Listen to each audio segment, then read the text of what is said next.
Ya, salam semua Bapak Ibu, saudara-saudariku yang ada di Medan ya. Ini di Medan atau juga yang mengikuti lewat Zoom.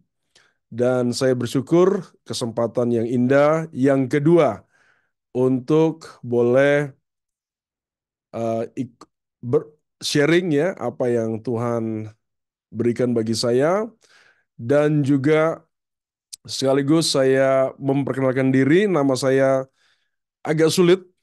Kalau di Jawa rata-rata orang susah sebut nama saya tidak tahu kalau di Medan. Tapi nama saya itu Selumiel. Selumiel itu dari bahasa Ibrani, artinya Selum, Salom, lalu El itu Elohim. Kemudian Takaliwang itu marga dari orang tua saya, yang bapak saya orang Sangir, mama saya orang Sabu, NTT. Nah, saya lahir di Batu, Kota Batu, Jawa Timur, dan sejak kecil sudah ada di kampus di Institut Injil Indonesia dan yayasannya namanya Yayasan Pelayanan Pekabaran Injil Indonesia. Sejak kecil saya sudah terbiasa dengan semua pelayanan. Saya senang dengan atau Tuhan berikan talenta di musik secara khusus sehingga dari kecil saya itu terbiasa untuk melayani di musik.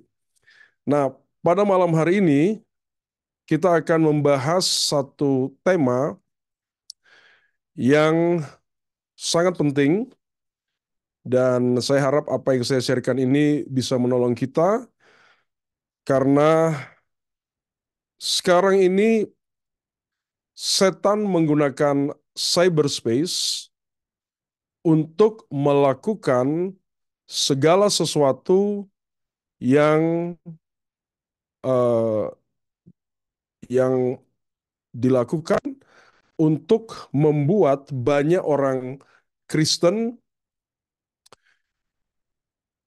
bisa dipengaruhi oleh hal-hal yang sifatnya negatif. Nah, maka apa maksudnya evangelize in cyberspace? Maksudnya kita menggunakan cyberspace ya dalam hal ini media sosial dan semua bentuk eh, online dan apapun itu untuk kita bisa menginjili.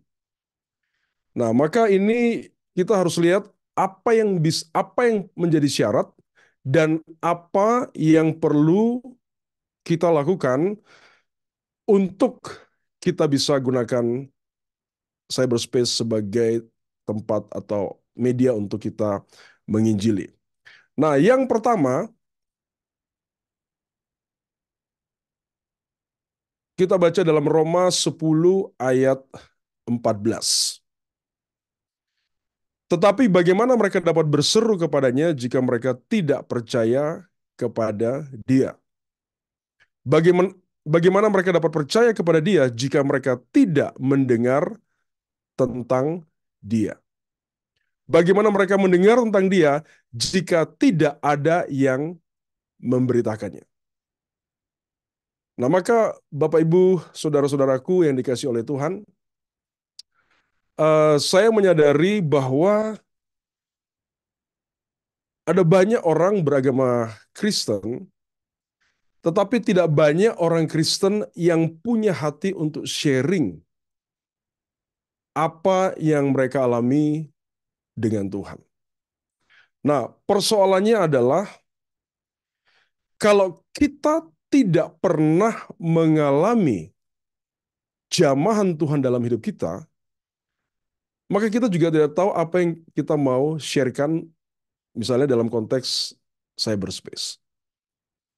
Nah, maka saya dari kecil, saya sudah kenal dengan semua pelayanan, tinggal di sekolah teologi, anak dari pendeta, akrab dengan hal-hal rohani. Tapi sesungguhnya Tuhan eh, mulai menjamah saya itu sebelum saya masuk sekolah teologi tahun 2006. Dan kemudian ada satu ironi karena selama saya sekolah teologi karena kesibukan dan semua, saya merasa saya hanya belajar teologi doktrin, tetapi eh, kedekatan saya dengan Tuhan itu sangat minim. Nah, ini cukup ironis karena saya terbiasa dengan hal-hal rohani.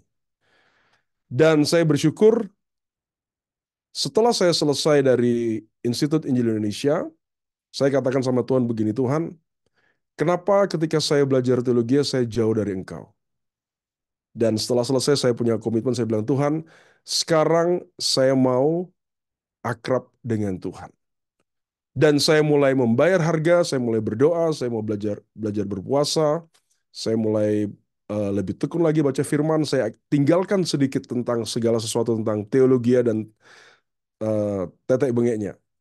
Dan saya bersyukur, tahun 2017 Tuhan menjamah hati saya. Dalam waktu doa-doa yang saya naikkan, doa puasa, Tuhan melawat hati saya. Dan saya tidak lupa tanggal 8 September 2017. Itu sore hari. Di situ saya mengalami jamahan Tuhan yang luar biasa. Saya masuk kamar doa saya menangis, dan saya tidak tahu kenapa saya menangis. Tapi saya merasakan kasih Allah yang tidak pernah saya rasakan sebelumnya. Ya, saya tadi sempat sharekan tahun 2006 saya mengalami itu, tetapi tidak sedahsyat yang tahun 2017. Dan sampai hari ini, peristiwa jamahan lawatan Tuhan di kamar saya sendirian, itu membuat saya selalu berapi-api untuk share tentang apa yang saya alami kepada orang lain. Dengan segala macam cara. Nah, saya melihat semangat ya dari penginjil-penginjil, dari hamba-hamba Tuhan. Di tempat saya kan banyak pendeta, banyak pengkhotbah. Dan saya berpikir, kenapa mereka begitu bersemangat? Ternyata rahasianya, sebelum kita dipakai Tuhan untuk memberitakan Injil kepada orang lain, apapun medianya, apapun waktu yang caranya, kita harus terlebih dahulu mengalami jamahan Tuhan. Nah, saya ini anak pendeta, saya terbiasa dengan semua rohani. Kadang-kadang itu menjadi rutin.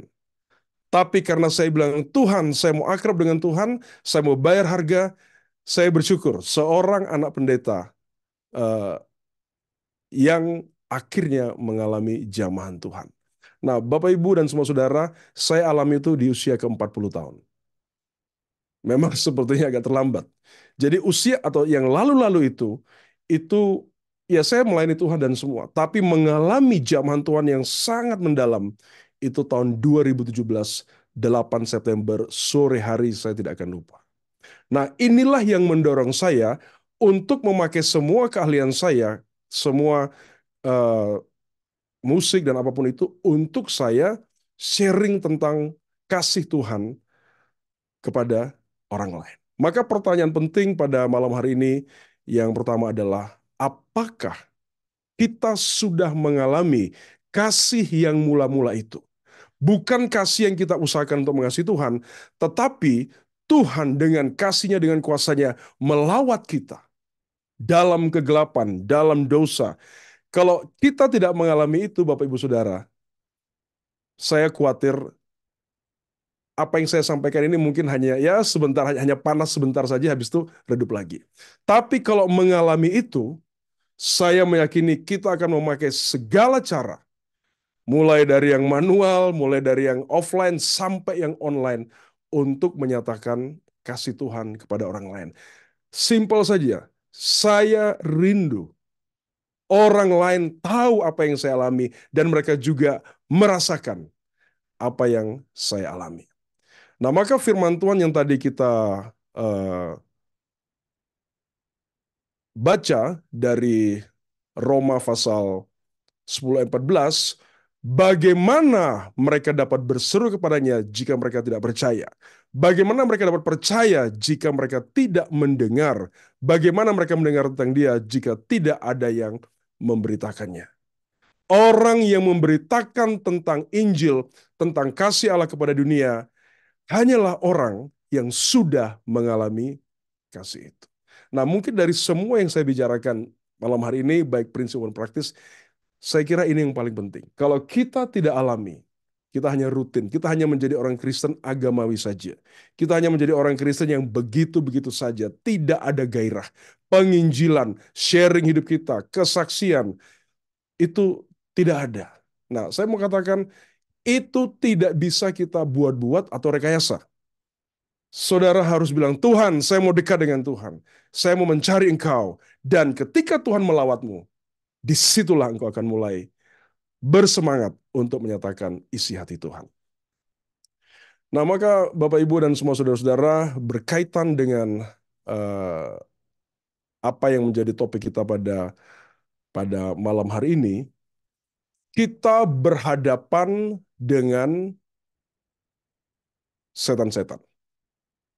Ini masalah yang perlu saya jelaskan sedikit dalam waktu yang terbatas ini, karena setan-setan tidak akan tinggal diam untuk melakukan atau melawan apa yang menjadi kerinduan hati Bapa untuk Injil Yesus Kristus diberitakan. Nah, maka kalau kita baca dalam 1 Petrus 5 ayat 8, sadarlah dan berjaga-jagalah lawan musuh iblis, berjalan keliling sama seperti singa yang mengaum-ngaum dan mencari orang yang dapat ditelannya.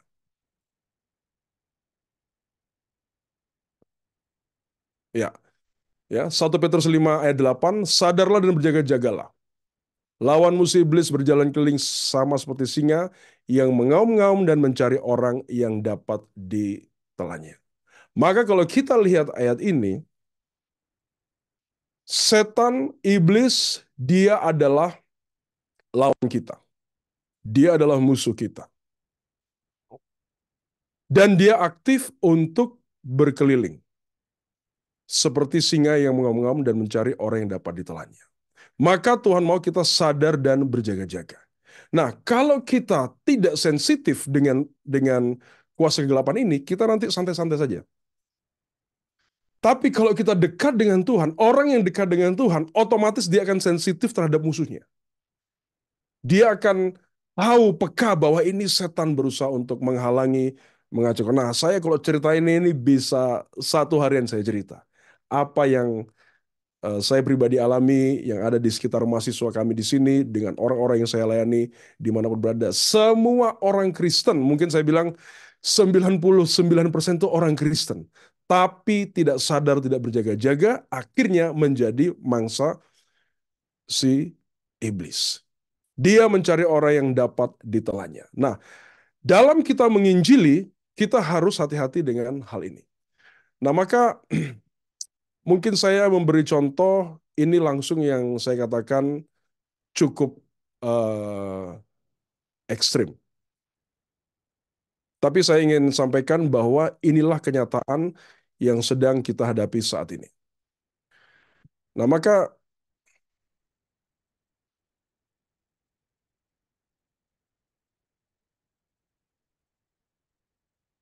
di sini sebelah kiri ini, gambar sebelah kiri ini adalah gambar pendiri gereja setan. Saya pernah mendoakan pengikutnya tahun 2006, orang Indonesia. Nah, ini dia ada di Amerika. Dan kalau lihat gambar pentagram di belakang sini, ini gambar kepala kambing, dan di situnya ada tulisan Lewiatan. Nah, Lewiatan ini nama roh setan yang ada dalam Perjanjian Lama. Pekerjaannya itu seputar pemikiran, filosofi, ya, filsafat dunia yang merupakan dasar dari pendirian gereja setan ini. Nah, ini sampai hari ini, atau saya mau katakan ya, sampai minggu lalu, saya mendoakan orang-orang dikuasai oleh roh setan yang bernama Lewiatan. Nah, ini sudah tingkat tinggi. Ya, Lewiatan ini tingkat tinggi. Dan dia ini bekerja untuk termasuk memakai media untuk mengacaukan atau mempengaruhi banyak orang Kristen. Maka kami di sini, kami juga bergumul dengan uh, mahasiswa yang memang sekarang kan Gen Z. Jadi mahasiswa yang masuk I3 mau tidak mau ya sekarang itu sudah bisa pakai handphone, tapi hanya dibatasi 1 minggu hanya 2 hari. Tapi saya melihat setan begitu gencar untuk berusaha menggoda. Nah, kita tidak mungkin zaman sekarang melarang mahasiswa tidak boleh pakai. Kalau dulu sempat ya, 1 tahun itu mungkin hanya pakai bisa 2 atau 3 kali saja. Nah, dengan perkembangan zaman, mau tidak mau, kita pegang handphone, tapi kita harus hati-hati. Apa yang bisa kita pakai untuk dengan handphone kita, itu nanti eh, kalau kita sudah mengalami zaman Tuhan, ya dipakai untuk kemuliaan Tuhan. Kalau tidak, itu menjadi jerat.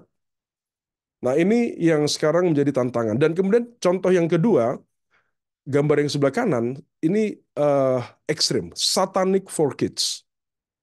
Ya, Satanic for Kids ini buku yang dibuat untuk anak-anak usia 5 sampai 7 tahun. Jadi setan sekarang sedang bekerja dengan demikian rupa untuk mempengaruhi dari anak-anak.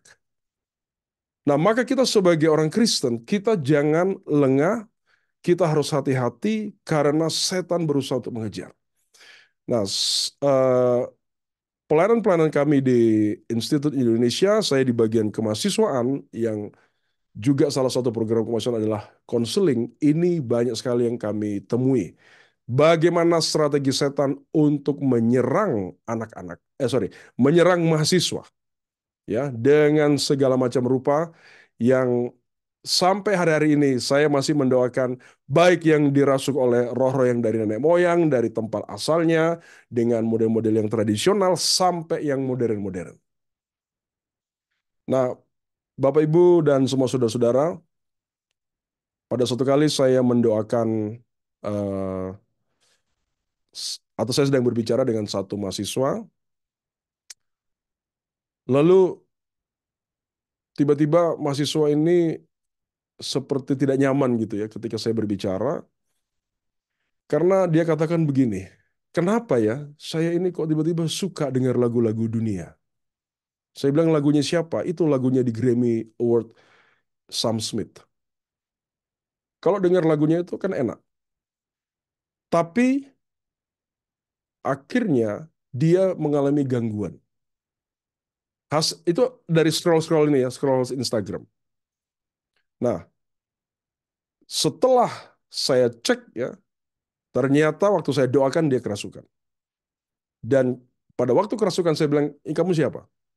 Dan dia katakan, "Saya adalah roh yang bekerja lewat lagu-lagu dunia."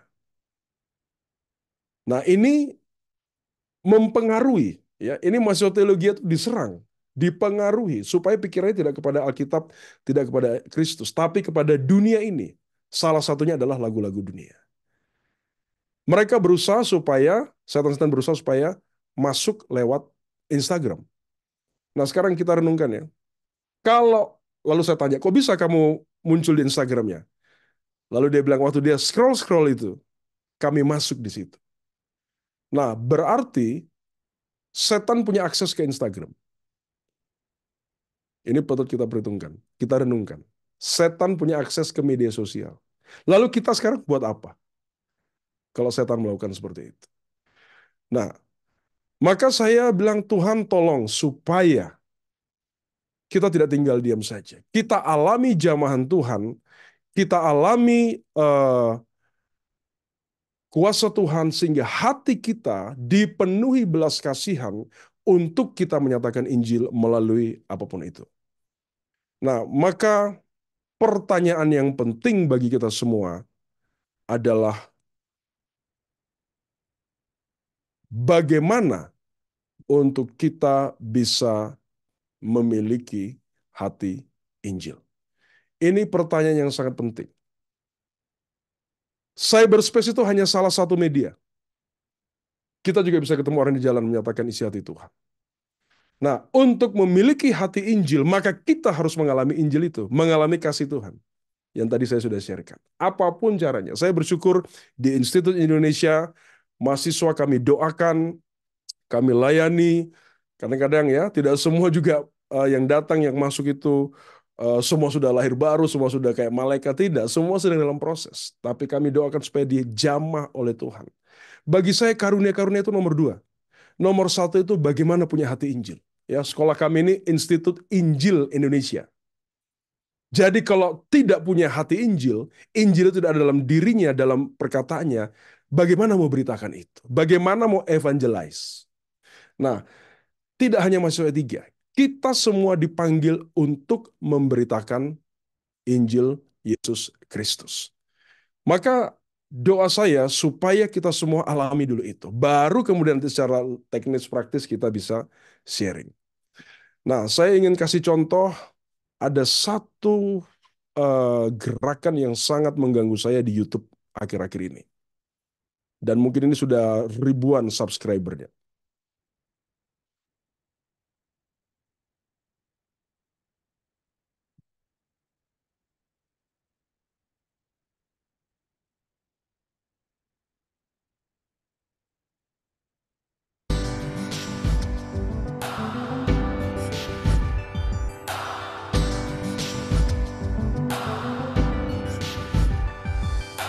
Jika kau tak takut dan tak taat Tuhan,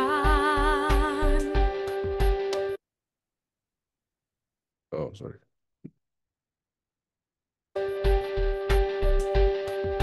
tak paham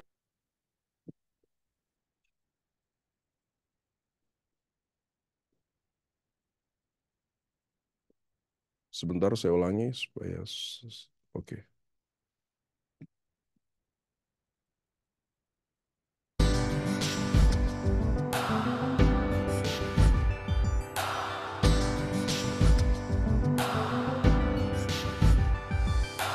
jika kau tak takut dan tak taat Tuhan,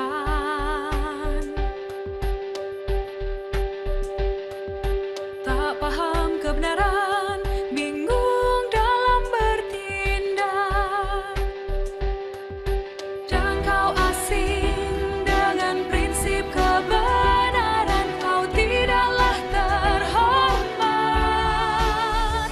Hidup terhormat, hidup berintegritas, dan takutlah akan Tuhan.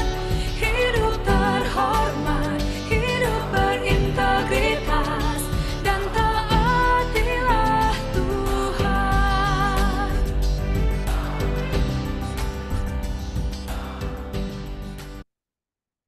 Ya, Bapak Ibu, sekilas kalau kita nonton video itu videonya kayaknya oke gitu ya. Bahasa Indonesia, orang Indonesia.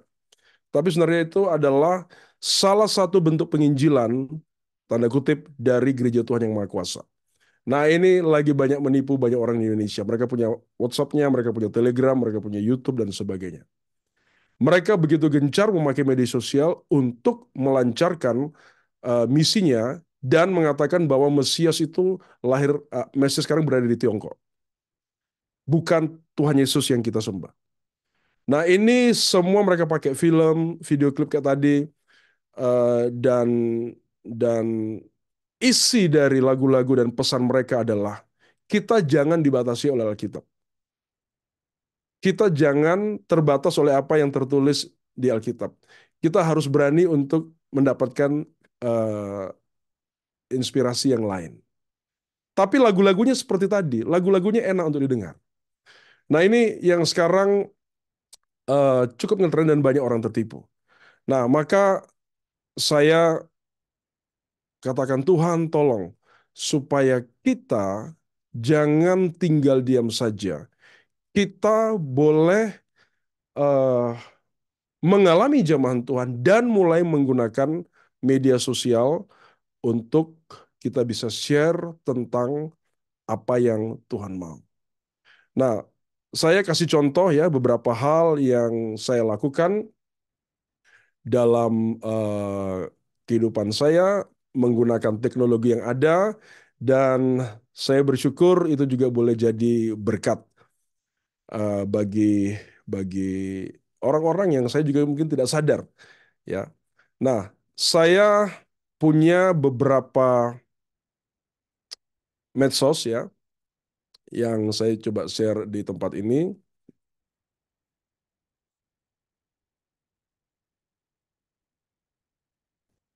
Nah, yang pertama saya memakai website.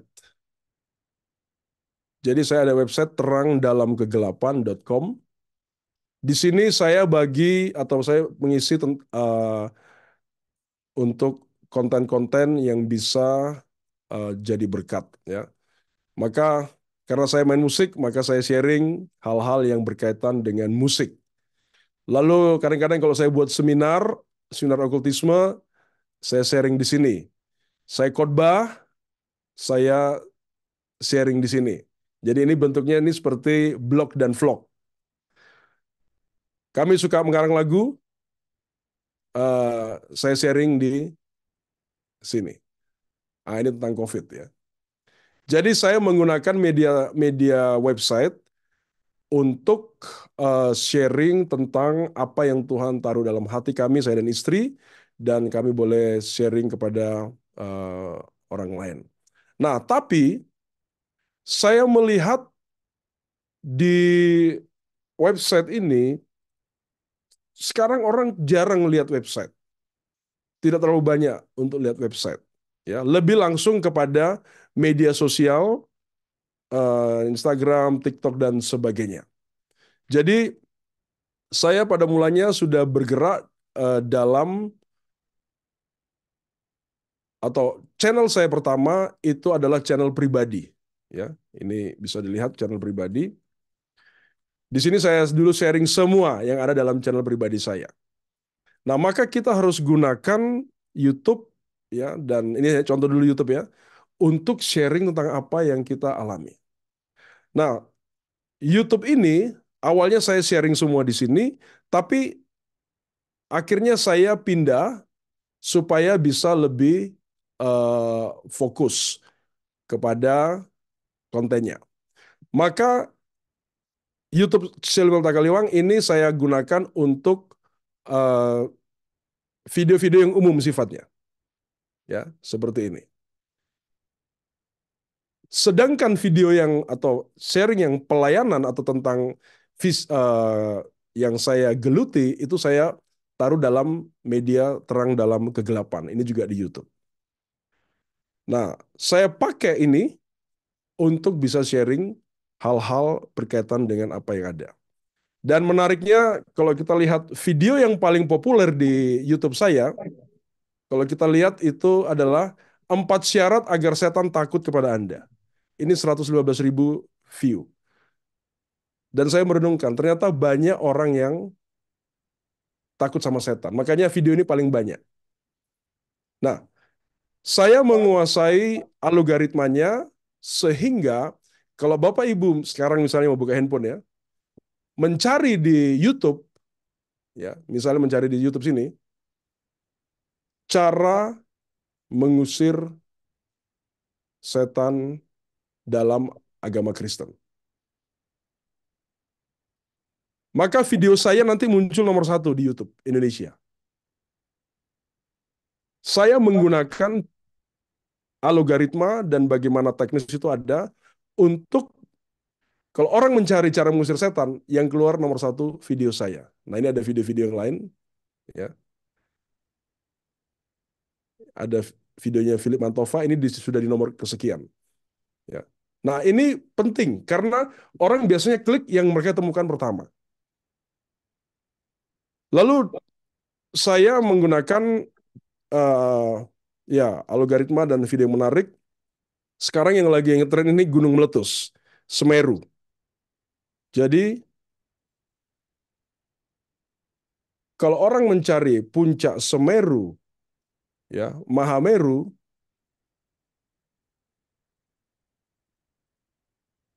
maka video saya ini Selmil Takaliwang dia akan keluar nomor 1. Nah, ini sudah lebih teknis, ya. Bagaimana supaya video kita waktu dicari di YouTube itu dia keluar di nomor 1 atau 2 atau 3 atau 4 atau 5. Ini yang awal-awal. Nah, maka Bapak Ibu, kita perlu tahu secara prinsip yang tadi saya sampaikan dan juga secara teknis. Ya, nah ini contoh-contoh bagaimana saya menggunakan medsos ini dan dari video saya ini Puncak Semeru ini dan saya sharing ke eh, dari Kalimati untuk menuju ke puncak jaraknya sekitar 9.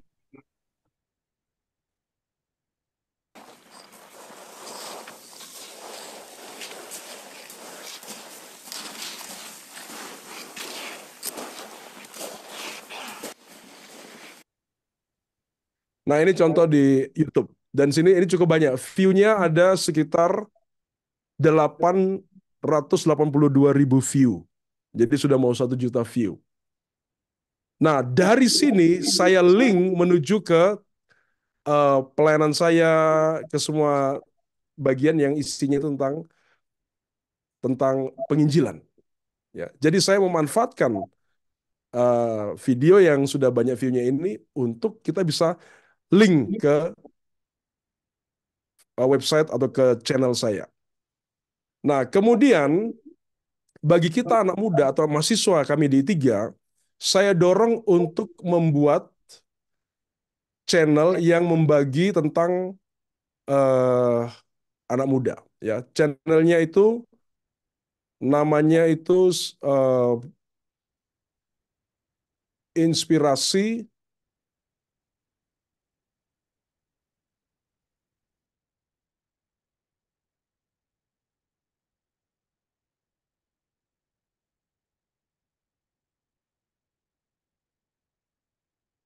tentang konten kreator inspirasi Tiga Batu. Nah, ini channelnya saya suruh semua mahasiswa kami harus mengisi dengan sharing singkat 2 atau 3 menit. Ya, jadi kami sudah cukup banyak membuat video-video dari semester lalu. Semua mahasiswa yang punya ya bakat untuk sharing, kami suruh mengisi di sini. Jangan scroll dulu. Apa sih sekarang yang bikin kamu khawatir? Masa depan? SPP yang belum dibayar?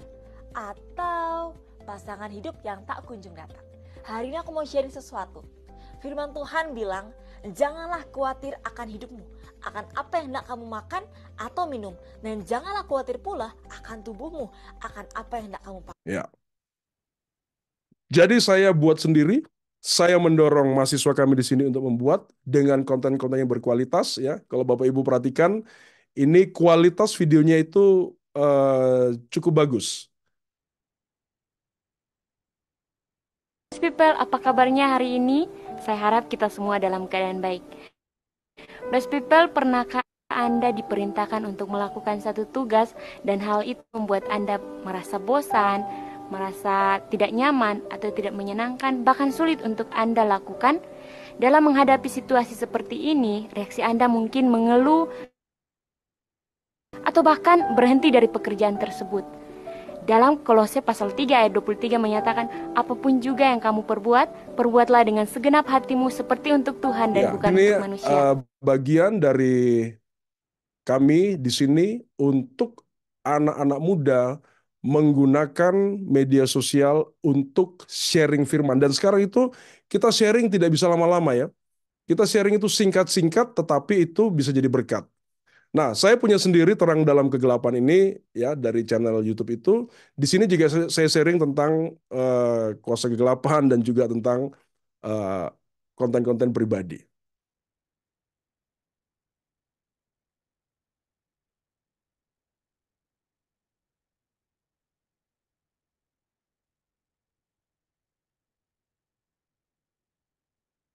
Orang yang takut dengan setan, sehingga tidak berani ke kamar mandi sendiri, tidak berani tidur sendiri, minta ditemani, takut kegelapan, dan banyak hal yang membuat orang ketakutan. Nah, sebenarnya apa rahasia firman Tuhan yang saya catat pada waktu saya dengar khotbah, catatannya saya masukin di sini. Ya, jadi prinsipnya Bapak Ibu, semua yang Tuhan taruh di hati kita, makanya mahasiswa kami saya wajibkan untuk mencatat firman. Lalu dia bisa sharingkan lewat video, dia bisa sharingkan lewat tulisan dalam bentuk apa saja. Semua kita pakai karena setan bekerja dengan giat, kita tidak boleh kalah. Nah, kita menggunakan cyberspace ini, semua teknologi yang ada untuk memberitakan tentang Injil. Maka kita harus aktif ya. Usulan dari saya adalah aktiflah dalam mencatat firman, jadi berkat. Lalu kalau itu memberkatimu, sharingkan, taruh di WhatsApp, taruh di status, taruh di short, di Reels. Video dengan handphone sekarang itu sudah cukup. Kalau kami tadi itu memang pakai kamera yang bagus sehingga hasilnya juga bisa lebih bagus. Tapi dengan kamera yang ada dengan handphone itu sudah sangat menolong. Nah, maka kira-kira itu yang saya bisa sharingkan. Dan kalau misalnya ada pertanyaan seputar evangelization in cyberspace, itu saya persilakan kepada Bapak Ibu dan semua saudara-saudara yang ada di sana juga ada di Zoom. Ya, terima kasih kali ini.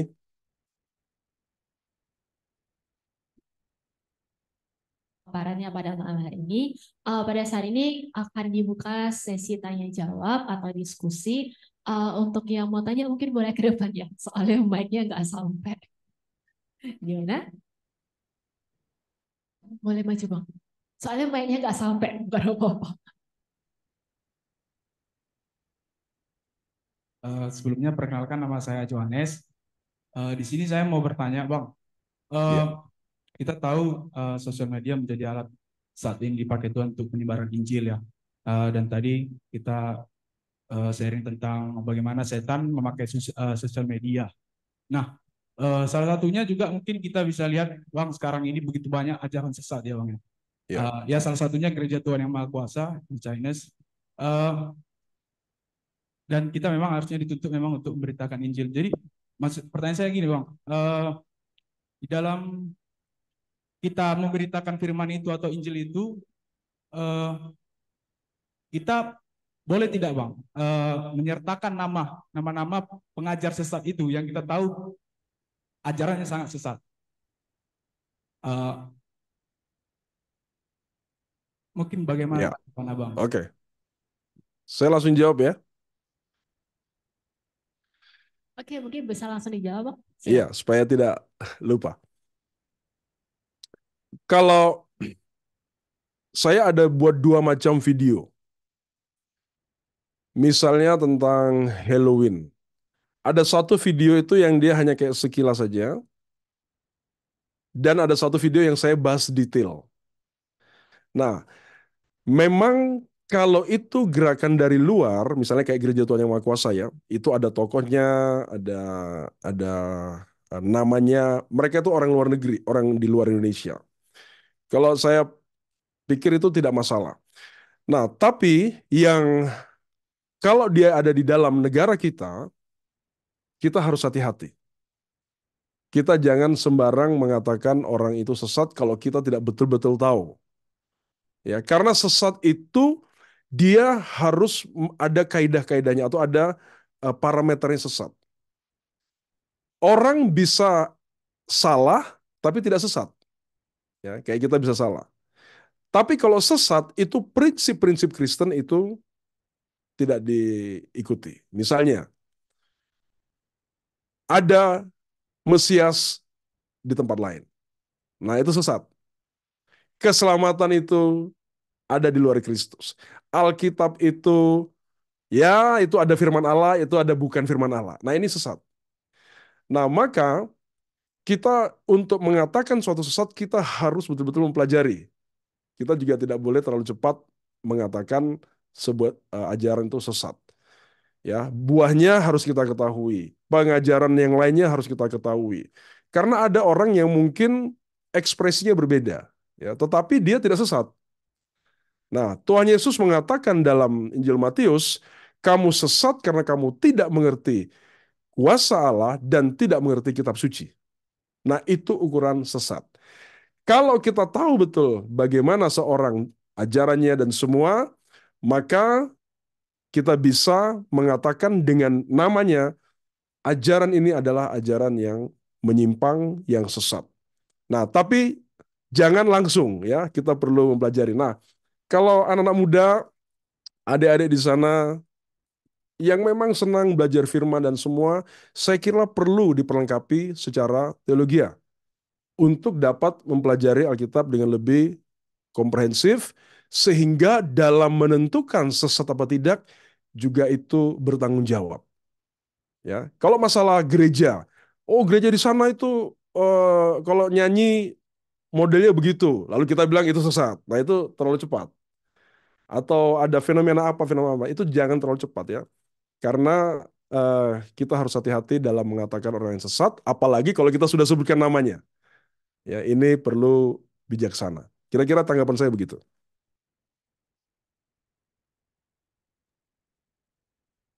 Iya, terima kasih Pak untuk jawabannya. Gimana Bang? Oke? Oke, sip. Ada lagi kira-kira yang mau bertanya eh, untuk mendiskusikan atau ada yang mau sedikit menanggapi kira-kira atau memberikan pengalaman sharing tentang Bang Ferry? Ya, silahkan Bang. Ini orang di balik layar, maju ke depan layar.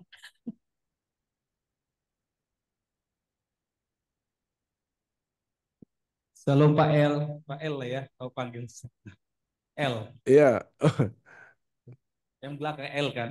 Elohim. Perkenalkan nama saya Ya, Ferry Simanjuntak. Saya berpikir demikian, tentulah evangelis cybercrime itu sangat sulit ya. Bagaimana kita harus ada penelitian dan konten-konten kita juga bertanggung jawab. Karena apa yang kita bagi di dalam media sosial ini bukan sifatnya privat, tapi semua orang bisa melihat dan mengomentari. Dan kita juga harus mempersiapkan diri untuk ketika pun dibully gitu. Artinya eh, segala sesuatu yang kita sebarkan haruslah tentu eh, tidak ambigu dan tidak meragukan. Karena kita kan yang kita sebarkan itu adalah bersumber dari Tuhan seperti itu. Jadi di situnya Bang, jadi kita karena ilmu kita mungkin agak masih terbatas untuk memulainya sangat sulit gitu. Apakah bisa gitu? Contohnya khotbah abang atau argumen abang yang menurut kita bagus, kita kerjasama itu kita ambil, kita share juga ke media sosial kita seperti itu. Bisa seperti itu Bang. Nah, ya, itu pertanyaannya. Terima kasih. ya. Terima kasih Bang. Tadi Bang Firman ya, kalau nggak salah. Ferry. Oh, Bang Ferry ya. Nah, maka jawaban saya adalah kalau kita sharing, kalau kita katakanlah ya, kita mungkin bukan teolog, maka sharingnya jangan yang berat-berat. Karena nanti begitu ditanggapi kita sendiri bingung menjawabnya. Sharinglah, mungkin yang paling ringan itu adalah kesaksian hidup kita. Kalau kesaksian saya kira tidak ada yang bisa menentang. Nah, karena kalau sudah lebih berat topiknya, nah nanti saya kasih contoh ya. Ada satu video yang begitu kontroversial sehingga saya dibully segala macam. Nah, tapi yang pertama ingin saya sampaikan, sharinglah sesuai dengan kapasitas apa yang menjadi pengalaman kita pribadi. Kalau kita memang orang itu tekun untuk belajar dan memang mau ya memperdalam, ya masuk sekolah teologi ya. Tapi kalau misalnya kita punya panggilan itu di pekerjaan yang umum, yang sekuler, kita harus tekun membaca firman dan kebenaran untuk kita tahu dan mendengarkan ya eh, pengajaran-pengajaran yang sekarang banyak tersedia di internet. Nah, saya kasih contoh di website saya ini. Nah, di sini ada eh, materi yang berat, ada juga materi yang saya katakan itu ringan. Nah, misalnya, jadi saya tuh suka begini ya, semua anak-anak muda yang suka jalan-jalan traveling. Dulu sebelum saya masuk D3, saya freelance, jadi saya itu bisa kemana-mana. Nah, ini misalnya saya ke mana ke Timor, kami ada ke satu ini.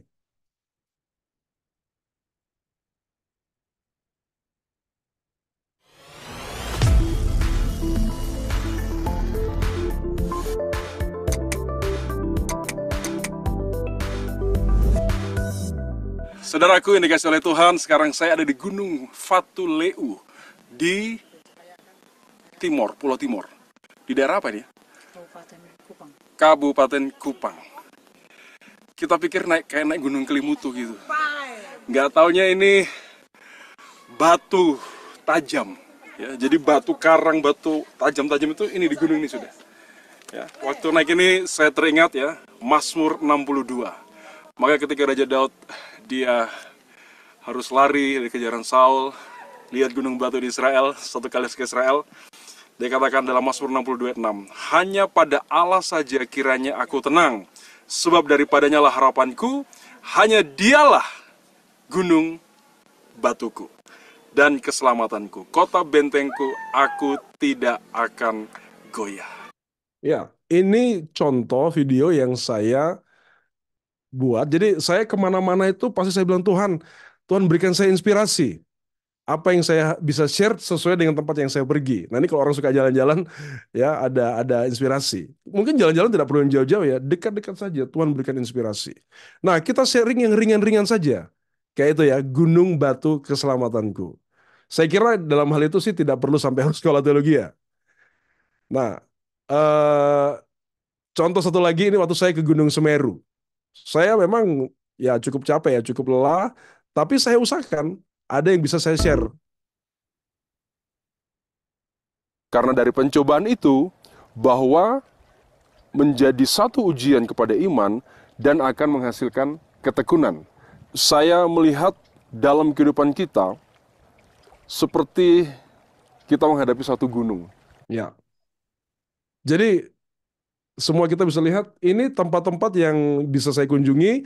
Makanya saya kemana-mana itu selalu bawa perlengkapan.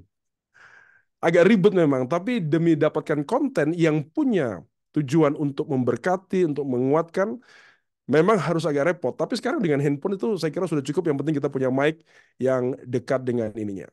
Nah, saya kasih contoh satu yang lain.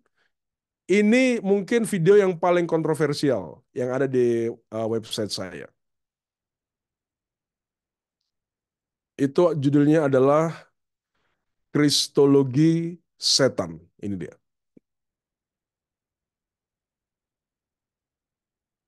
Tuhan Yesus pernah bertanya kepada Petrus, "Tetapi apa katamu? Siapakah aku ini?" Dan Petrus menjawab, "Engkau adalah Mesias, anak Allah yang hidup."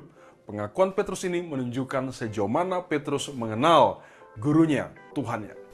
Nah, dalam pelayanan Tuhan Yesus menghadapi roh jahat, ternyata kita melihat bahwa roh jahat juga mengenal siapa itu pribadi Yesus. Dan kita ingat di dalam pelayanan Rasul Paulus, ketika anak-anak dari Imam Skewa berusaha untuk mengusir setan menggunakan nama Tuhan Yesus yang diberitakan oleh Paulus, roh jahat itu berespon cukup menarik.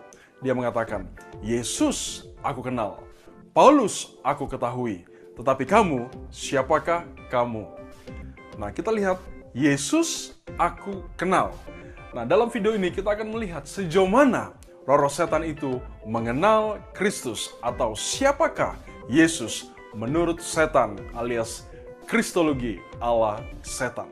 Nah, kalau videonya begini, ini memang harus belajar teologi ya. Ditambah lagi dengan pengalaman-pengalaman menghadapi setan-setan. Ini mungkin untuk saya yang memang sekolah teologi dan juga berkecimpung dalam pelayanan ini. Nah, kalau kita lihat komentarnya, wah ini saya sudah siap. Saya sudah tahu bahwa saya akan dibully. Ya, misalnya ini. "Maaf ya, Yesus itu manusia biasa. Kalian itu menghayal terlalu jauh. Tidak paham ilmu pengetahuan alam seperti orang di dalam RSJ. RSJ itu rumah sakit jiwa." Nah, ini banyak sekali bahkan sampai membuli saya dengan segala macam yang komentar-komentar yang sangat buruk. Tapi juga ada yang diberkati. Nah, maka kita bisa lihat di sini ya. Contohnya ini. Islam mampir. Jadi banyak orang-orang yang bukan Kristen, khususnya dari Muslim, mereka juga mampir di sini. Bahkan dikatakan yang ekstrimnya seperti ini. Nah, karena apa? Waktu saya membuat video ini, saya hanya ingin melihat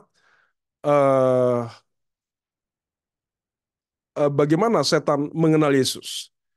Dan memang yang menjadi kontroversial, yang saya bukan sengaja membuat kontroversial, yang membuat kontroversial dan membuat video ini cukup rame adalah karena setan-setan percaya bahwa Yesus adalah anak Allah. Mereka katakan, "Ini yang kudus dari Allah. Engkau adalah anak Allah." Tuhan Yesus suruh mereka diam. "Engkau adalah Mesias," itu suruh diam.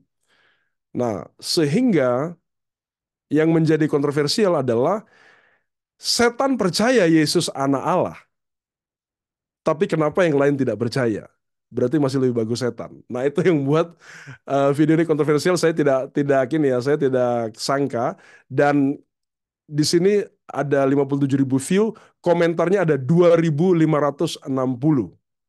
Yang paling buruk saya dibilang muka saya kayak setan. Nah, itu yang kita harus siap untuk hadapi. Makanya saya kalau upload, sekaligus saya bilang, Tuhan tolong, supaya kalau ada komentar, ada apa, saya juga siap untuk mempertanggungjawabkan, untuk menjawab eh, contoh-contoh yang seperti itu. Ya, itu tanggapan saya. Semoga menolong. Ya, kalau mau memperdalam teologi, mari masuk Institut Injil Indonesia.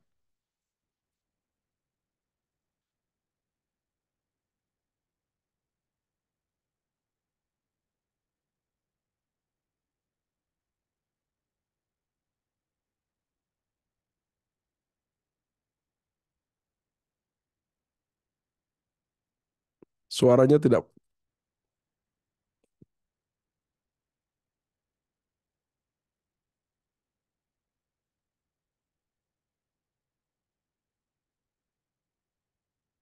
suaranya tidak keluar kayaknya.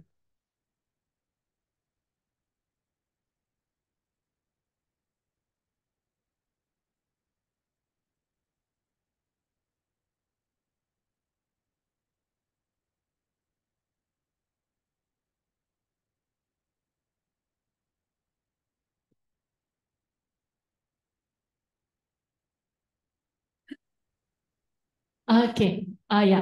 Tadi satu lagi titipan pertanyaannya, bagaimana kalau kita sharing potongan-potongan video khotbah? Jadi sepotong-sepotong gitu, Pak. Baik. Ya, tentu saja ya. Itu sangat baik kalau kita diberkati. Nah, tapi ada satu hal yang saya perhatikan juga. Tidak salah tentu ya, sharing apa yang kita dapat dari pengkhotbah A, B, dan C. Tapi saya harus katakan, jangan orang mengingat khotbah karena lucu. Dan mau tidak mau, masyarakat sekarang, mungkin juga orang Kristen ya, khotbah lucu itu jadi favorit. Karena jangan sampai yang diingat lucunya, tapi makna, penjelasan, kebenarannya akhirnya terabaikan. Saya merasa atau saya merenungkan, apakah tokoh-tokoh Alkitab, termasuk Tuhan Yesus, pernah nggak cerita mob? Kalau mob itu guyonan ya, guyonan dari ujung timur Indonesia. Tidak pernah. Apakah khotbah-khotbah dari nabi, dari para rasul membuat orang sampai terbahak-bahak ketawa? Yang dicatat di Alkitab itu tidak pernah. Karena yang sifatnya itu lucu ya, itu biasanya hanya pertama yang diingat lucunya, yang kedua itu sifatnya nanti hanya memuaskan kedagingan.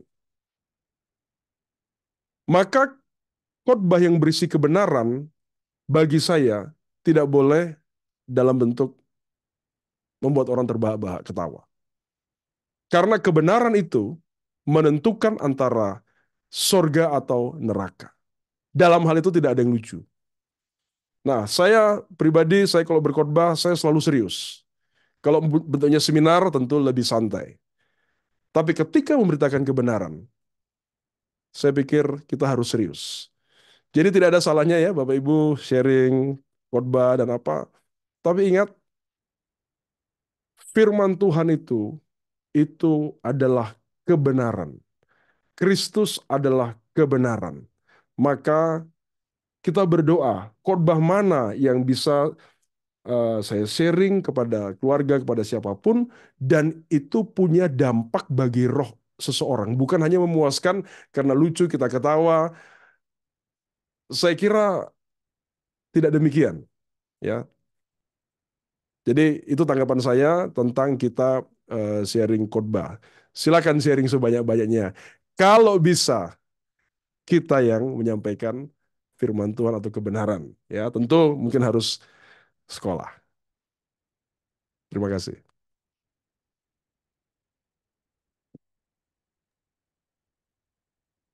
Cek. Oke, ya ada lagi kira-kira yang mau bertanya. Kita punya waktu lebih kurang 15 menit lagi, 15 sampai 20 menit lagi untuk sesi sharing. Atau kira-kira di sini ada yang mau bikin konten gitu kan, terus terus udah gitu mau minta tipsnya gitu. Bang Rezeki boleh silakan, mau tanya kan? Nggak mesti bikin konten kok. Halo Bang, Shalom, Ya, salam. malam Bang. Salam dari Medan. Eh, Pertanyaannya dari saya itu satu. Nah, kita kan sekarang udah mengenal ya, udah sering juga mengalami informasi yang semakin cepat gitu, baik dari media sosial gitu ya. Ada WA, ada Instagram, TikTok begitu. Nah, jadi kalau di saat ini khususnya anak muda itu kan paling familiar sama Instagram dan TikTok. Kalau saya pribadi itu, mungkin kalau Facebook bisa dibilang enggak lagi lah, hanya sekedar scroll gitu ya.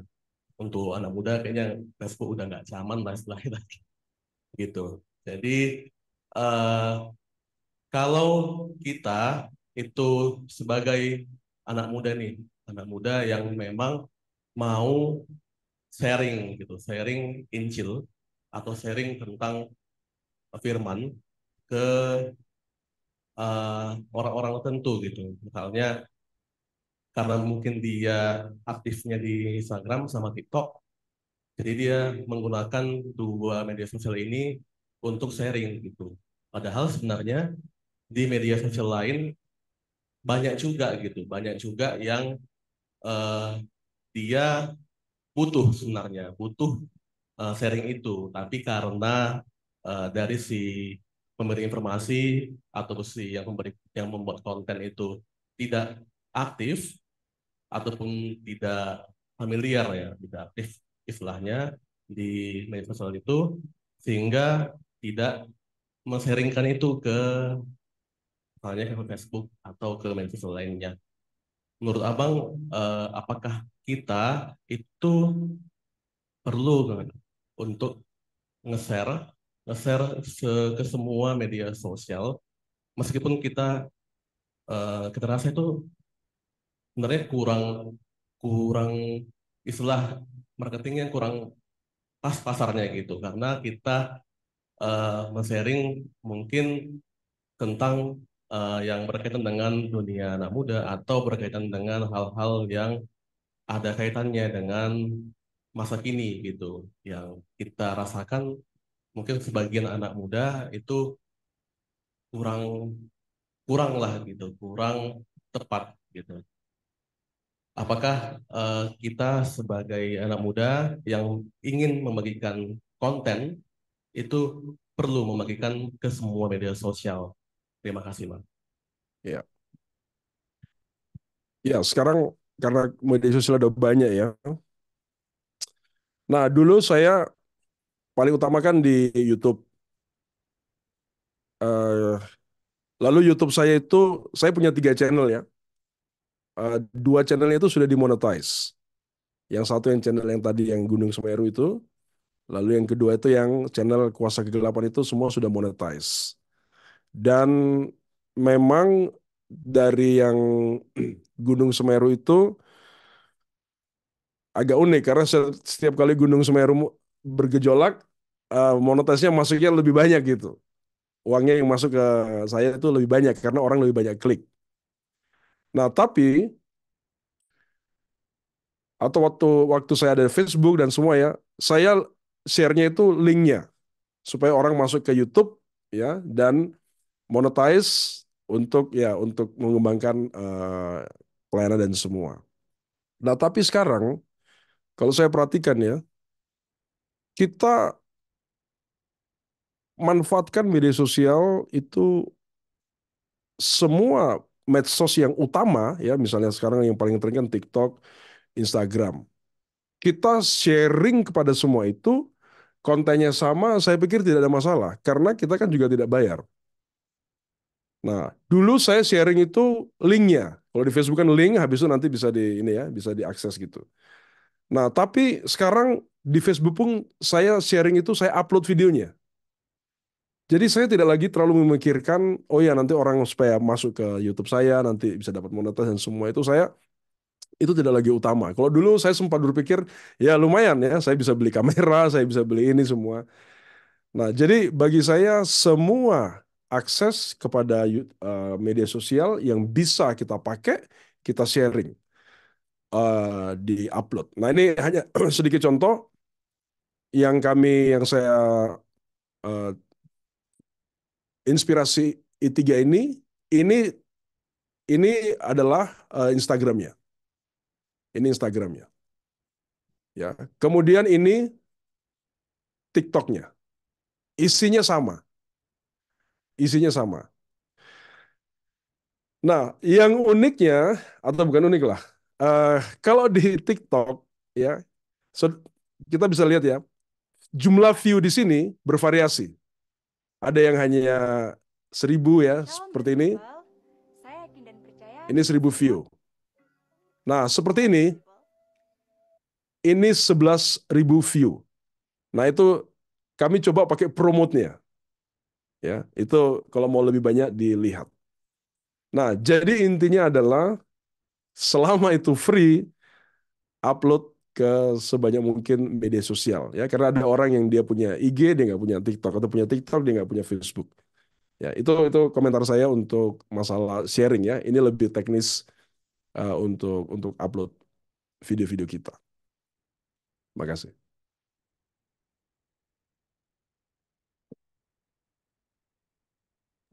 Like, comment, dan share. Itu dia biasa dibilang ya. Oke, ada lagi kira-kira yang mau didiskusikan kira-kira? Oh, tadi Bang Rezeki udah? Ada lagi yang bertanya? Cukup, oke. Kira-kira ya seperti yang ada masih ada lagi ya? Oke, aku mau tanya satu ya Pak ya. Jadi gini, Ya, akhir-akhir ini saya agak merasa keberisikan lah mungkin ya di Facebook gitu dengan notifikasi orang-orang yang ternyata pakai tag. Saya nggak kurang ngerti sih maksudnya dalam dalam secara umum atau secara spesifik apa, tapi tagnya itu adalah sorotan gitu.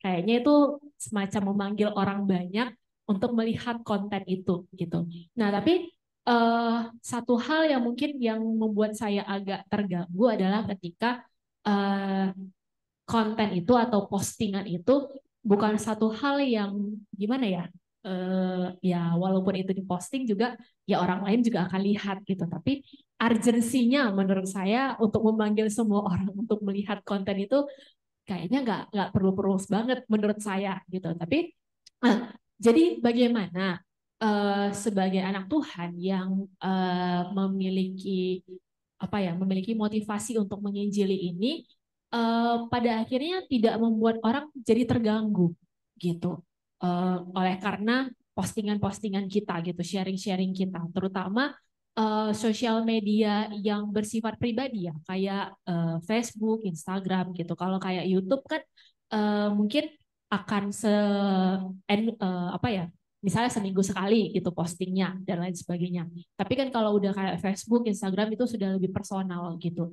Kemudian itu satu. Terus kedua, ngomongin soal monetisasi, monetize. Ya, monetize, monetisasi. soal Ya. monetize itu. Nah, itu kan pada akhirnya adalah ketika kita mendapatkan materi dari situ. Nah, saya tahu ada eh, apa ya, abang di sini gitu. Pada akhirnya dia stop untuk bikin konten karena dia sedikit merasa terganggu dengan apa ya, sedikit merasa terganggu dengan target-target yang diberikan supaya YouTube-nya itu bisa dimonetize gitu. Pada akhirnya mungkin jadi bisa jadi kan motivasinya itu berbeda gitu. Nggak lagi motivasinya mau menginjili, mau sharing gitu, tapi motivasinya oke, YouTube kasih target gitu. YouTube kasih target berarti aku harus memenuhi targetnya YouTube, bukan lagi memenuhi mungkin Tuhan bilang oke hari ini nggak usah posting gitu. Tapi oleh karena motivasinya adalah target dari YouTube itu, akhirnya ya terpaksa gitu untuk bikin bikin konten. Nah, seperti itu gimana supaya kita bisa tetap menjaga motivasi kita itu adalah memang mau menginjili, bukan mau mengejar target media sosial. Kira-kira seperti itu. Jadi ada dua tadi. Terima kasih. Iya, ya saya tanggapi yang nomor satu. Nah ini contohnya Facebook saya ya. Ya, Facebook saya di bagian post gini ya, di yang utama ya, ini ada tag, tadi di tag sama Kak Leni ya. Saya selalu cek website Facebook saya, jangan di tag yang hal-hal yang tidak terlalu berguna. Kalau itu tidak berguna, maka saya bisa remove tagnya. Ya, kalau yang selain saya yang saya posting sendiri. Nah ini hanya misalnya ya, hanya misalnya eh, ya ini ada contoh. Misalnya ini tag ini ada di beranda Facebook saya. Maka saya tinggal klik lalu saya bisa remove tag atau hide from profile. Kalau remove tag berarti itu nanti nama kita tidak masuk situ. Kalau hide from profile, tagnya tetap ada tapi di profile Facebook kita dia tidak ada. Nah, kalau saya hide ya, maka dia tidak ada. Ini dia tidak muncul di profile Facebook saya. Maka itu saya selalu cek.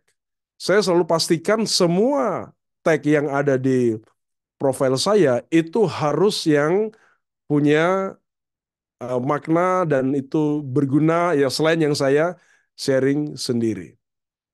Nah, ini misalnya seperti ini. Ini ya contohnya ini. Ini kan enggak ini kacau ini ya. Saya baru lihat juga sekarang. Maka saya tinggal klik lalu saya remove tag. Dia akan hilang. Nah, itu dalam internet kita ada etiket sebenarnya. Netiket namanya. Internet dalam etiket dalam berinternet. Jadi harus rajin lihat beranda kita supaya tidak di tag yang macam-macam ya sehingga bersih isi dari. Nah, kalau yang ini sih harus ada ini. Namun karena firman-Mu yang selalu digenapi di hidupku, ku percaya bukan karena melihat, namun karena Ya, kalau istri sendiri harus ada di situ ya. Nah, lalu yang kedua, masalah monetize. Memang itu tidak boleh kita kejar utama. Saya contoh ya, ini video saya yang Semeru, yang tadi saya ini video puncak Semeru, saya dapat uang itu 6 juta dari sini. Sejak video ini tayang sampai hari ini. Ini bisa dilihat jumlahnya 6 juta sekian. Jadi sebenarnya lumayan. Untuk ya 6 juta kan lumayan gitu. Tapi untuk video yang pelayanan yang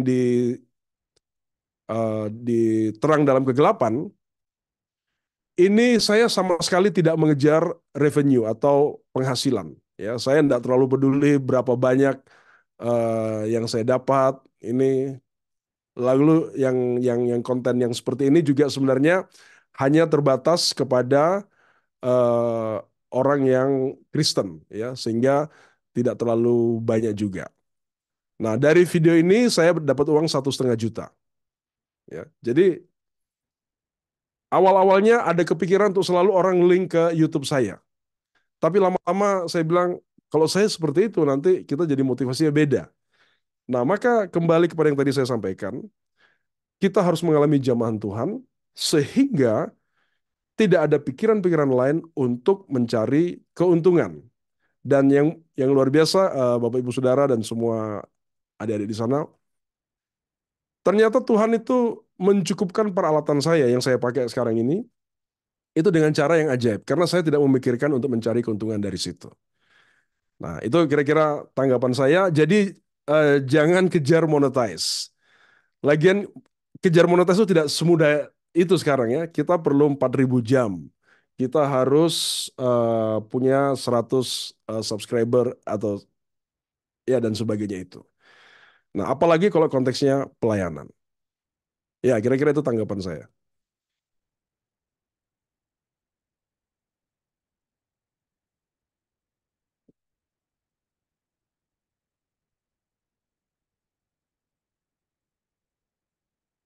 Mic-nya mati.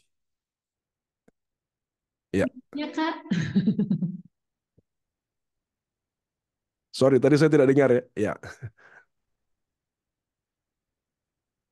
Oke, ya terima kasih Bang untuk tanggapannya. Ya mungkin itu juga bisa jadi masukan ya untuk teman-teman yang sekarang sedang yang di sini ataupun yang di Zoom yang sedang apa ya sering posting-posting tiap hari gitu ya. benar. Mungkin pada akhirnya kita di dunia maya, baik di dunia maya maupun di apa ya dunia nyata lah istilahnya kita bilangnya, tetap selalu ada etika dalam membagikan sesuatu. Seperti kita mau ngomong apa gitu harus dipikirkan dulu, dan juga kalau misalnya mau berbagi di sosial media juga gitu. Oke, gimana? Masih ada lagi? Tidak ada? Aman? Oh, ya Kak Emma, silakan.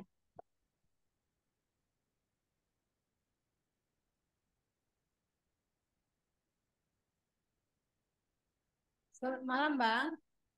Selamat malam. Saya mau nanya. Jadi kan saya kan sering posting-posting apa namanya eh, firman Tuhan. Jadi ada teman kayaknya apa negatif gitu pendapatnya. Dia selalu menyudutkan gitu.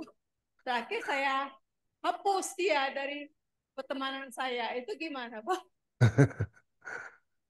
Karena ngebelin, Bang. Dia dia suka nyudutin gitu nanti misalnya kita bilang tentang kasih kan, Ah. tentang maaf. Terus dia bilang gini, apakah kamu sudah melakukannya? Pokoknya dia sudah menyudut terakhir. Itu benar atau salah? Gimana, Bang? Ya, ya. Jadi kembali kepada tadi yang sempat saya singgung, semua yang kita posting, yang kita kirim, kalau kita tidak siap dengan resikonya, mendingan jangan. Daripada nanti kita jadi kepikiran. Nah, saya posting yang biasa dan posting yang katakanlah bisa kontroversial, saya sudah siap. Kalau ada yang mau menanggapi, yang mau positif atau negatif, saya siap. Makanya sebelum posting saya benar-benar pikirkan dulu. Dan apalagi yang modelnya WhatsApp, ya, ya terus terang saja ya. Kalau setiap hari kita dikirimin firman Tuhan, bukannya merasa itu tidak berguna ya. Hanya kadang-kadang bukan cuma satu yang kirim, bisa beberapa gitu. Nah, saya tidak menyalahkan tentunya ya, tapi saya pikir begini, kalau yang kita kirim itu hanya forward dari tempat lain, menurut hemat saya tidak perlu di forward terlalu banyak, apalagi tiap hari gitu. Kalau kita dapat dari orang lain, itu memberkati kita, lalu kita renungkan, kemudian kita berdoa, lalu Tuhan bilang dalam hati ya, Roh Kudus bilang, kirim ke si A. Sudah kita kirim, tapi sekali-sekali saja. Kalau tiap hari, menurut saya nanti agak mengganggu malah jadinya. Nah, lalu yang kedua, kalau memungkinkan, ya kita sendiri sharing, apa kita sendiri merenungkan firman, lalu kemudian kita sharing. Firman yang kita renungkan bisa dari pembacaan tiap hari, bisa kita dengar khotbah, kita catat. Ya, jadi tadi saya katakan, mahasiswa di sini saya wajibkan harus mencatat setiap firman yang didengar. Bisa itu berguna bagi dirinya, bisa nanti dia bisa sharing ke orang lain, dan bisa juga dia mau khotbahkan lagi tapi dari perspektif yang berbeda. Nah, itu bagi saya lebih original dari kita. Kalau setiap hari kirim, lalu itu juga kita ngopi dari tempat lain, kadang-kadang itu bisa mengganggu. Tapi saya tidak bilang bahwa firman Tuhan tidak berguna ya. Firman Tuhan sih dia selalu, dia pedang roh gitu. Nah, sehingga eh, mengirim ayat firman Tuhan sebaiknya memang itu sangat memberkati kita, dan kita berdoa, Tuhan saya ingat si A, si B, saya kirim, dan saya kira tidak perlu tiap hari. Nah, lalu yang terakhir tentang pertanyaan ini, bagi saya jangan kita biasa copy paste. Saya juga heran, wih, dikirimin ya, setiap hari kirimin saya, dan isunya panjang gitu. Saya bilang, apa setiap hari dia buat seperti itu? Ternyata ya saya iseng aja ya, saya search di internet, ternyata ngambil dari santapan harian lalu di forward ke kita semua. Ya, firmanya tidak salah ya, cuman saya kira orangnya perlu lebih lebih lebih tepat begitu. Nah, itu kira-kira tanggapan saya. Jadi kalau itu jadi berkat, kita doa siapa yang mau kita kirimi sewaktu-waktu untuk jadi berkat. Kira-kira begitu, Ibu.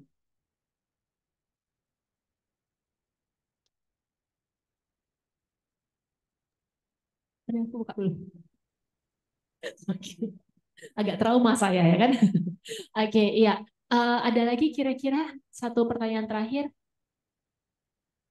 Tidak ada. Oke, Mbak. Kalau begitu, inilah akhir dari ibadah kita. Mungkin terima kasih, Pak, untuk pemaparannya. Mungkin boleh disimpulkan dan ditutup dengan doa. Ya, Terima kasih. saya simpulkan dengan satu ayat yang kita bisa baca. Saya sharing screen-nya.